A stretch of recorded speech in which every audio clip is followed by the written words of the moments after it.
Hello, I'm Sensei Alex Kakuyo, regular contributor for Buddhistdoor Global. I'd like to welcome you to this episode of The Ordinary Buddhist. The title of today's talk is Chicken Poop and Desire. Before we get into that, I'll remind you to subscribe and hit the notification bell. That way you'll be notified when I post talks in the future. Also, if you wouldn't mind hitting the like button, that'd be great too. Recently, we invited 6 chickens to live on our Buddhist homestead with us. They're about 5 weeks old, meaning that they have most of their adult feathers, and they've been moved successfully from the barn to their permanent home, which will be a coop outside. And they're doing well, but it's been an interesting adventure learning to take care of them. One thing that is both fun and frustrating about chickens is that they have the habit of pooping in their water and turning over their food dishes.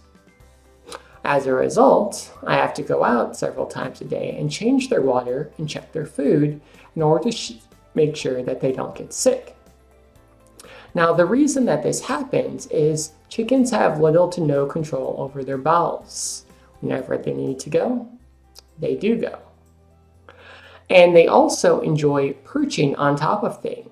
They'll perch on sticks, they'll perch on boxes, and they'll perch on top of their food and their water. So if they happen to be on the water container when the need arises, then the poop goes in the water. And this is fine. I knew exactly what I was signing up for when I invited them into our home, but it's interesting to me that this is such a universal problem that if you go to chicken groups on social media, chicken keepers will say things like, food and water are the enemy. And it's important to note that the chickens aren't doing this on purpose. They're not malicious. They don't want to make life more difficult for themselves or me.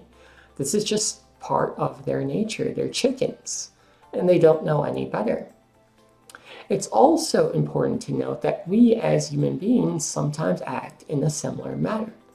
We metaphorically poop all over our lives because our mind is filled with desire. And like a chicken who needs to use the restroom, when we don't realize what's happening, when we're caught up in this mind of desire, we don't look at the karma of our actions, we don't notice the consequences, and we create problems for ourselves and for others. This is why the practice of Buddhism is so important. The traditional practices like meditation, sutra study, bowing, and chanting are helpful in that they allow us to disengage from this mind of desire and help us see the world more clearly. We gain control of our mental bowels, of our desire, and we stop pooping all over the food and water in our lives.